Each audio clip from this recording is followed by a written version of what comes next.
In this video, we'll look at recurring decimals. Recurring decimals are decimals that repeat themselves.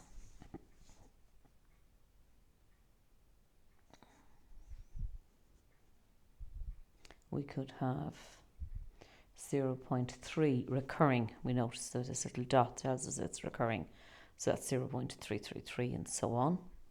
Or it could be 0.15 and the 5 is recurring. And that's 0.1555 and so on. Or it could be something like 2.327. Now when the dot is just over the 2 and the 7, it means the 3 and the 7, it means the whole lot are recurring here. So it's 2.327, 327 and so on. I remember that these are all rational numbers. A recurring decimal is a rational number.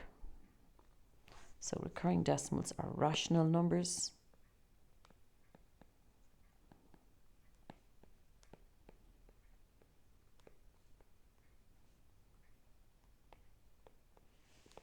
And therefore, of course, they can be written as a fraction.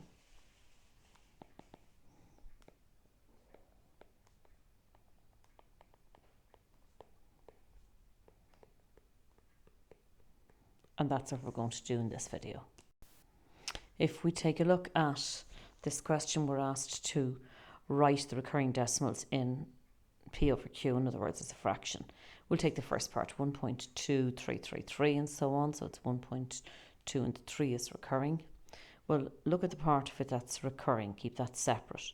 So, in other words, we have 1.2 plus now 0.3 plus 0.003 plus 0.003 and so on. So the 1.2 kind of stays on its own, and we notice that the rest of this forms a geometric series, and we want to sum that to infinity.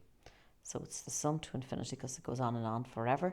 So we want to see what is the sum to infinity of this geometric series.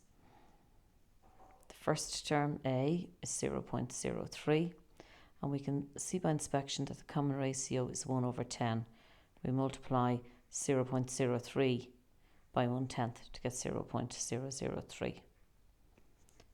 That means we've 1.2, and then we just use our formula for s to infinity, a over 1 minus r.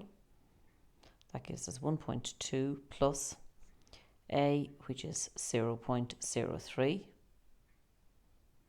over 1 minus 1/10. In other words, we have 1.2 plus, and we can just work this with our calculator, and we get 1 over 30 for this. Adding these two together on our calculator, we get 37 over 30.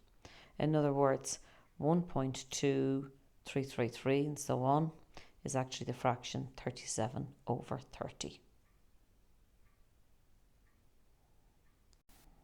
Now, pause the video and do part 6.